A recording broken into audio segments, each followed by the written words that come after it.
আজ থেকে প্রায় 10 বছর আগেকার ঘটনা।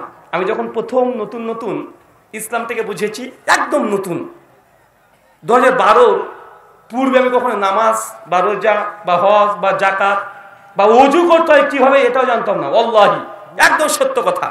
আর আমার আলোচনা যে গোপনে ছুপিয়ে ছাপিয়ে করছি এমনটা নয়। দেখেন কতগুলো দাঁড়িয়ে আছে, আমার এই কথাগুলো সব আমার বাড়ির পাশে আশেপাশে মানুষ দেখে কি দেখে না? দেখে, মানে ডবল দেখে ওরা। মানে আপনি আর কতটুকু দেখেন, ওরা ডবল দেখে। কেন জানেন? আমার বাড়ির আশেপাশে যারা আছে সব বেরলবি, সুন্নি, জিলাপি সবগুলো ওখানে আছে, সবগুলো ওখানে, মানে যা আছে সব আশেপাশে আছে। তাই এই ভাবে যে কি ব্যাপার, এই ছেলেটা কি করছে। এই কদিন আগে দেখলাম মালয়েশিয়াতে ডক্টর জাকিরের সঙ্গে দেখা করে চলে আসলো। ও ভা, কি ব্যাপার। দেখলাম মিজানুর রহমান আজারের সঙ্গে দেখা করে চলে আসলো। এই কোথায় দেশ বিদেশের সব জায়গায় যাচ্ছে, তো ওরা একটু বেশি গবেষণা করে আমাকে নিয়ে। তাই আমি যে কথাগুলো বলছি এটা তারা শুনবে না এমনটা নয়। আজকে হয়তো লাইভে তারা শুনছে বসে বসে। আমি 2012 পর্যন্ত আমি কখনো নামাজ রোজা কিচ্ছু বুঝিনি, ওযু করা জানি, নামাজ তো বাদ দেন, ওযু করা জানতাম না 12 সাল পর্যন্ত। 12 সালের আগের মুহূর্ত পর্যন্ত দুর্গা পূজা, লক্ষ্মী পূজা, কালী পূজা নিজে গিয়ে মণ্ডপে গিয়ে করেছি। যখন নরনারায়ণের সেবা হতো আমাদের জলঙ্গি পুলিশ স্টেশনে, ওই সময় নরনারায়ণের সেবা থানাতে আমাদেরকে ডেকে নিয়ে যেত, মানুষ যারা আসবে তাদেরকে প্রসাদ বিতরণ করার জন্য। আমরা এখানে মঙ্গলই করেছি। 2010-এ জলঙ্গি হাই স্কুলে সরস্বতী পূজা হবে। সরস্বতী পূজা বুঝেন না ভাইজান?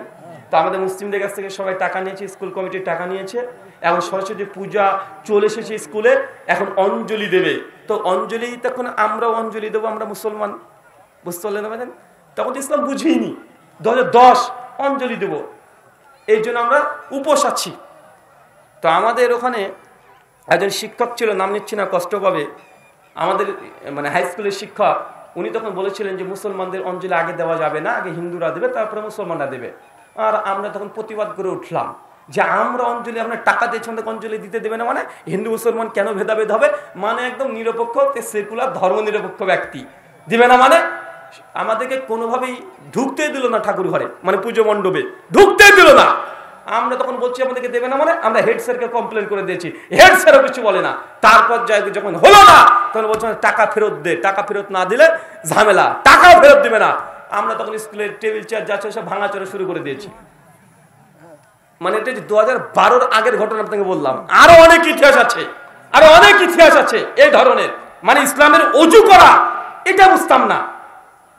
তো 2012 পরে যখন হেদায়েত পাই, 13 সালে তখন দাওয়াতের একটা জজবা আলাদা ছিল। এখন তো 24 পরে 11 বছর হয়ে গেল। তো দাওয়াতের একটা জজবা আলাদা, দাওয়াত দেব। তো দেখলাম যে আল্লাহর নবী টার্গেট করতেন বড় বড় বোয়াল মাছগুলোকে, মানে বিভিন্ন দেশের যারা প্রধানমন্ত্রী আছে, ধরেন আজকের ভাষাতে বাদশাহ, রাজা, এদেরকে। তো আমি যেখানে বসবাস করি আমার বাড়ির থেকে 2-3 কিলোমিটার মধ্যে নাহলে 20-40-এর ওপরে মন্দির আছে। তো একটা বড় মন্দিরকে আমি টার্গেট করলাম যে দাওয়াত দেবো ঠাকুরকে। এটা আমার শখ। হঠাৎ করে কি মাথায় চলে আসলো যে ঠাকুরকে দাওয়াত দিব, আর এলাকার সবচেয়ে বড় মন্দির যেটা আছে ওই ঠাকুরকে দাওয়াত দেবো। ঠিক আজকে রাতে তো হঠাৎ করে মনে পড়লো, তার পরের দিন দুপুর বেলাতে আমি বেরিয়ে গেলাম, জোহরের সালাত আদায় করলাম, আদায় করে সাইকেল নিয়ে ছুটলাম। মন্দিরের সামনে গিয়ে দাঁড়িয়ে আছে, তখন এত বড় দাঁড়িয়ে ছিল না, এই 2-2.5 ইঞ্চি দাঁড়িয়ে হবে তখন, এত বড়। আর টাকনার উপরে কাপড় আছে, জামা প্যান্ট পরে আছি, তো দাঁড়িয়ে আছি। ঠাকুরমশাইকে দেখছি, ঠাকুরমশাইকে দেখছি যে কি আবার ছেলেটা এখানে দাঁড়িয়ে কেন, মুসলমান দেখে বুঝতে পারছে। তো অনেকক্ষণ দেখার পরে 15-20 মিনিট পর ঠাকুরমশাই নিজে চলে এসেছেন, পণ্ডিতজি এসে, বাবা কিছু বলতে চাচ্ছ? আমি যে ঠাকুরমশাই আসলে আপনার সঙ্গে কিছু কথা বলতে চাই, যদি আপনি সময় দিতেন তাহলে কিছু কথা বলতাম। উনি তখন মানে আমাকে এড়িয়ে যেতে চাচ্ছেন। উনি তো বলছে, বাবা দেখো আজকে এখন ব্যস্ত আছি, সামনে শারদীয় উৎসব আছে, এখন কথা বলার সুযোগ হবে না। আচ্ছা তাহলে কবে আসবো? বলছে তুমি 2-3 দিন পরে এসো। আচ্ছা আচ্ছা 2-3 দিন পরে আসবো। ঠিক 3 দিন পর আবার মন্দিরের সামনে দাঁড়িয়ে আছি, প্রাচীর আছে মন্দিরের, আমি প্রাচীরের এই সাইডে, উনি আছেন মন্দিরের ভেতরে। উনি আবার লক্ষ্য করছেন যে হ্যাঁ আমি চলে এসেছি। উনি অনেকক্ষণ পরে এসে বলছে, বাবা কিছু বলবো? বলছি আপনি 3 দিন পরে আসতে বলেছিলেন যে, ওই জন্য আসলাম। বলছে বাবা কি বলতেছে একটু দ্রুত বলো, কারণ দেখছো মুসলমান মন্দিরের সামনে দাঁড়িয়ে, রাস্তার ধারে মানুষ যাচ্ছে, সবাই তাকাচ্ছে, কি ব্যাপার মৌলবী ঠাকুর এক জায়গায়, মানে এটা তো সচরাচর খুব কম হয়। তো যখন এরকম সিন হয়েছে তো উনি তখন বলছেন যে বাবা তুমি কি বলতে চাও বলো। আর যে ঠাকুর একটু সময় লাগবে, আমার একটু লম্বা সময় লাগবে।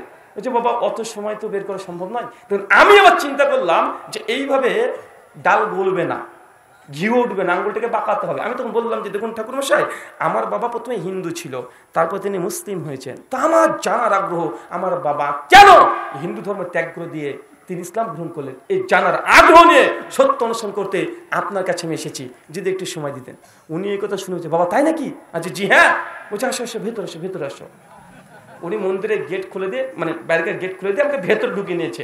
মন্দিরের উপরে উঠতে বললো। আমি না উপরে আর যাচ্ছে না, এই মন্দিরে যে ধাপি আছে ধাপিতে বসি, অনেক লম্বা ধাপি, তারপরে মন্দিরগুলো হয় অনেক লম্বা। তো আমি মোটামুটি ওই ধাপিতে এসে বসলাম। তারপর পরপর ধাপি বোঝেন না ভাই, সিঁড়ি, সিঁড়ি বোঝেন তো নাকি?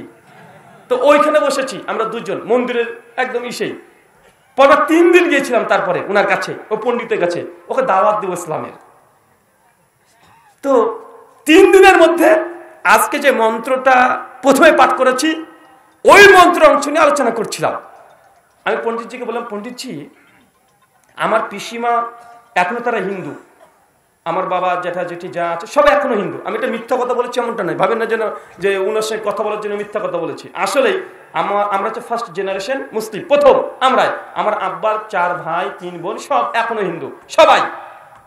তো আমি তখন বললাম যে ঠাকুর সে পিসিমা যখন মাঝে মধ্যে বাড়িতে আসে তো একটা কথা প্রায় বলে যে আপনাদের নাকি একটা অবতার আসবে শত্রুকে ধ্বংস করতে, কথা কি ঠিক?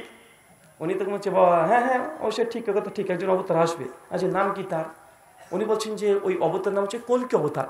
আচ্ছা কল্কি অবতার, আচ্ছা ঠাকুর সে কবে আসবে? বলছে বাবা এখনো অনেক পরে আসবে, কলিযুগের শেষে আসবে। কলিযুগ 4,32,000 বছর, অনেক পরে আসবে। আমি তখন বললাম যে ঠাকুর মশাই কল্কি অবতার যদি চলেই আসে, পৃথিবীতে ধরুন এখন যদি কল্কি অবতার চলে আসে, প্রায় 750 থেকে 800 কোটি মানুষ, প্রায় 800 কোটি মানুষের মধ্যে কল্কি অবতার কিভাবে চিনবেন আপনি যেটা আপনাদের অবতার? বলছে বাবা শাস্ত্রে অনেক কথা লেখা আছে, তাকে আমরা চিনতে পারবো, অবশ্যই চিনতে পারবো। মানে আমি তাকে বারবার প্রশ্ন এই জন্য করছি, উনি যদি উত্তর দিয়ে দেন আমার আলোচনা করতে সুবিধা হবে। এখন ও যদি মূর্খ হয়, নাই জানে, ওর সঙ্গে কথা বলে কাজ হবে? তো যত বলবে উত্তর দিবে আমাদের সহজ হয়ে যাবে। আমি তখন তারপরে বললাম যে ঠাকুর মশাই এই 800 কোটি মানুষের মধ্যে বুঝবেন কিভাবে? বলছে বাবা শাস্ত্রে লেখা আছে। আমি কি লেখা আছে? উনি তখন বলছেন যে আমাদের অবতার যখন আসবে তার হাতে একটা তরবারি থাকবে, তরবারি, সোর্ড, SWORD, সোর্ড, তরবারি থাকবে, খংড়া। আর তিনি আসবেন উট অথবা ঘোড়ার পিঠে চড়ে। আমি তখন বললাম যে ঠাকুর মশাই তাই? আচ্ছা কেন আসবেন? বলছে শত্রুকে ধ্বংস করতে। আমি তখন একটু মাথা নিচু করে বললাম ঠাকুর মশাই মানে কেমন যেন একটা লাগছে। যে কেমন লাগছে? তো উনি তখন বলছে যে আপনি বললেন যে কল্কি অবতার আসবে দুনিয়ার শত্রুকে ধ্বংস করতে, মেনে নিলাম। কিভাবে ধ্বংস করবেন? হাতে থাকবে তরবারি। তো আজকে কি তরবারির যুগ? বলেন আজ তরবারির যুগ?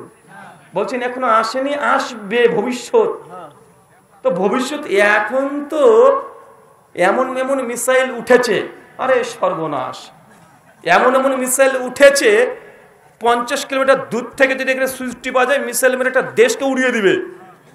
তো আপনার যদি কল্কি অবতার তরবারি নিয়ে ঠং ঠং ঠং ঠং করতে করতে চলে আসে আর শত্রুপক্ষের কাছে যদি মিসাইল থাকে তো একটা সুইচ মারলে কল্কি অবতার কত দূর যাবে? ও ধ্বংস করবে কি? আচ্ছা এটা তো যুগের সঙ্গে যাচ্ছে না, তরবারির যুগ নাকি এখন? আমি তখন বলছি তাহলে কি ধর্মগত ভুল আছে? যে না না না বাবা, ধর্মগত ভুল থাকতে পারে না। আচ্ছা তাহলে মানে আমরা বুঝতে ভুল করছি তাই না? বলছে না তুমি ঠিকই বলছো, আমরা বুঝতে পারছি না। ভাই কেউ স্বীকার করে ধর্মগত ভুল আছে? বলছে আমরা বুঝতে তারা ভুল করছি। আমি তো বললাম যে আপনি বললেন যে উট বা ঘোড়া এই জাতের কিছু উপরে চেপে কল্কি অবতার আসবে, তাই তো এখন কি উটের যুগ, ঘোড়ার যুগ ঠকম ঠকম ঠকম করে যাবে? আরে গোটা বিশ্ব জগতে এখন এমন এমন রকেট বের হয়েছে, মাত্র 2.5 ঘন্টা গোটা বিশ্ব জগৎকে ভ্রমণ করে ফেলে। তো এই গোটা বিশ্বের যদি সন্ত্রাসীকে দমন করতে কল্কি অবতার আসে তাহলে এই ঘোড়া দিয়ে কাজ হবে? আপনি ঘোড়া নিয়ে যাবেন না ট্রেন দিয়ে উড়িয়ে দিয়ে চলে যাবে? তো এটা তো যুগের সঙ্গে যায় না। এই ভবিষ্যৎবাণীগুলো দেখে মনে হচ্ছে যে এটা খুবই প্রথম ভবিষ্যৎবাণী। আপনি বলছেন কল্কি অবতার আসবে, কিন্তু এগুলো তো যুগের সঙ্গে যায় না। উনি তো বলছে দেখুন বাবা আসলে এই শাস্ত্রীয় বাক্যগুলোকে এই ওপর পর দেখলে হবে না, অনেক গভীরে প্রবেশ করতে হবে। ওই যে রবিশঙ্কর ডাক্তার জাকির নাকি বলছিল না, ঢাই এক শের প্রেম কে পরে সে পণ্ডিত হো। ডাক্তার জাকির নায়েক সাহেব তিনি অনেক কথা বলেছেন, ওই যে বারবার ঘুরে ফিরে একই কথা, ওই ধরনেরই কথা, অনেক গভীরে প্রবেশ করতে হবে। ঠাকুর মশাই এই মন্ত্রের আমার কাছে একটা ব্যাখ্যা আছে, যদি শুনতে চান অভয় দেন তাহলে বলতে পারেন। উনি তখন বলছে, বাবা কি ব্যাখ্যা তুমি বলো তাহলে। আচ্ছা আপনি বলছেন কলকি অবতার আসবে ভবিষ্যতে, আর আমার মনে হচ্ছে আপনাদের এই কলকি অবতার অলরেডি চলে এসেছে। চলে এসেছে মানে কে সে ব্যক্তি? আচ্ছা আমাদের নবী মুহাম্মদ রাসূলুল্লাহ সাল্লাল্লাহু আলাইহি ওয়াসাল্লাম, বুঝলেন? তোমাদের নবী আমাদের অবতার হতে যাবে কেন? আমি বলছি আমাদের নবী তিনি তরবারি দিয়ে যুদ্ধ করেছেন জীবনে 25 খানা, করেছে কি করেন কথা বলে? 25 খানা যুদ্ধ করেছে, 25 মদিনা সব জায়গায় গিয়েছেন। ওনাকে যখন এই কথা বললাম তখন বলছে যে বাবা আসলে তোমাদের নবী করেছে ঠিক আছে বুঝলাম, কিন্তু এই ভবিষ্যৎবাণী তো তার জন্য করা হয়নি। আমি তো বলছি দেখেন আপনার এই ধর্মীয় গ্রন্থকে যদি সত্য মেনে নিই তাহলে মানতে হবে যে এই ভবিষ্যৎবাণী আজ 1500 বছর পিছনে চলে যান তবে এই ভবিষ্যৎবাণী পূর্ণ হতে পারে, নচেত পারে না।